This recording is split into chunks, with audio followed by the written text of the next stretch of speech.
the union agreed not to move any train that had on it a Pullman car. And then the workers felt that way they would be able to eventually win the strike.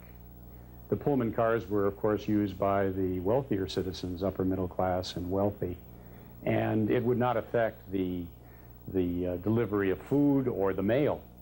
But the Pullman Company had enough influence through the Attorney General to get Pullman cars put on mail trains and freight trains, which then paralyzed the whole nation. And they used this as the excuse eventually to bring in the troops. Eugene Debs and other union leaders were jailed after a federal court intervened on behalf of the railroad interest to break the strike.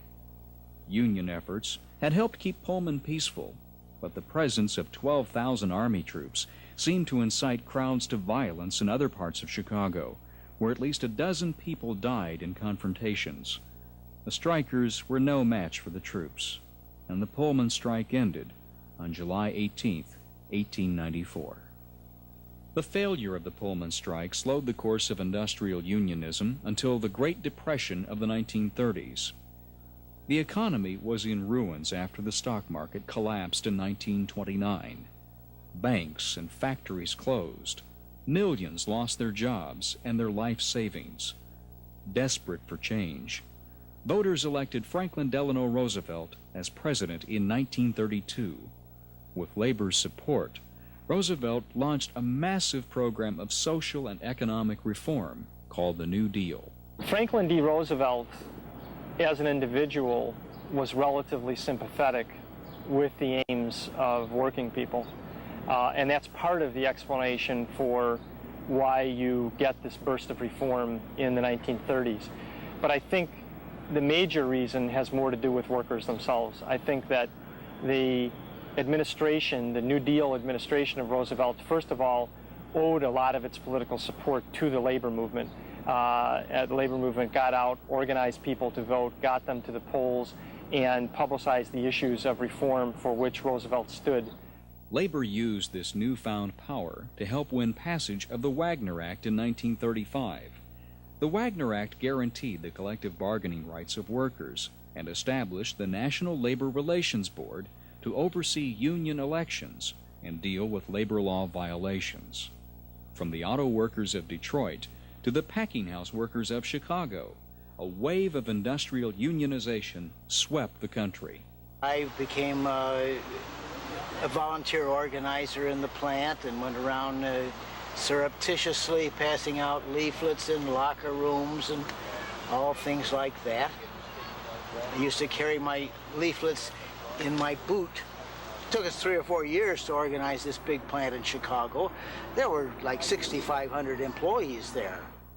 United Mine Workers of America President John L. Lewis, who began his labor career in Illinois, brought these new industrial unions together in the Congress of Industrial Organizations. Unlike the AFL, which mostly favored skilled workers, the CIO organized workers industry-wide, regardless of gender or race, nationality, or skill. The workers of this country want representation. They want organization. They want participation. They want protection. They want employment. And they're going to have those things through the leadership and the instrumentality of this new labor movement that you're forging. The CIO movement organized millions of American workers through the 1930s and World War II, eventually merging with the AFL in 1955. American labor often paid a terrible price for its success. One of the most violent events in the CIO's organizing struggle took place at the Republic Steel plant on Chicago's South Side. It was the Memorial Day Massacre of 1937. In 1936, the United States Supreme Court recognized the legality of the Wagner Act, which allowed workers to have elections and vote in a union. The workers here at Republic Steel made an average of only about 51 cents an hour. The average yearly wage, because workers weren't working full-time, was only about $400 a year. Now, there were two elements of the steel industry: Big Steel, which was U.S. Steel, and there was Little Steel, which was Republic Steel. Very quickly, U.S. Steel, to everyone's surprise, recognized the Wagner Act, recognized the Steelworkers Organizing Committee and the union. But Tom Girdler of Republic Steel said no way. He saw the union as a threat to management and refused to allow the union to be recognized.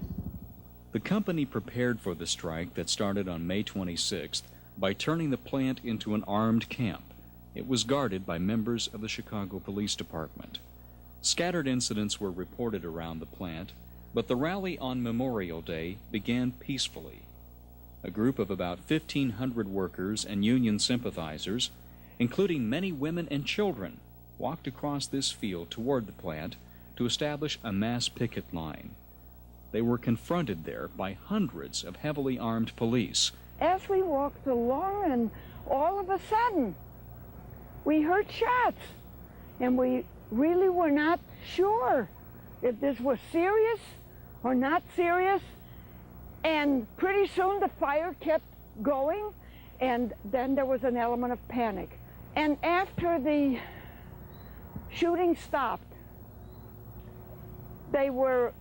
people were beginning to stand up. And as I stood up, I felt something in my back, and there was a policeman with the rifle pointed to my back and said, "Get off the field or I'll put a bullet through your back." 10 workers lay dead or dying. Another 90 were hurt, including children. A Senate commission rejected police claims that the marchers had attempted to take over the plant and ruled that the tragedy could have been avoided. The later investigation of the United States Senate said that the workers were treated with less humanity than prisoners of war and people who were shot in World War I were treated. 7 people were shot in the back and 3 in the side. I think that some of the protective legislation for labor that emerges in the New Deal period in the 1930s, the Depression era, is in part a result of this investigation. I think what people saw through the congressional investigation was that the civil liberties that all of us really take for granted as American citizens were being violated in American industry in some cases. And you see a succession of laws passed as a result of this revelation.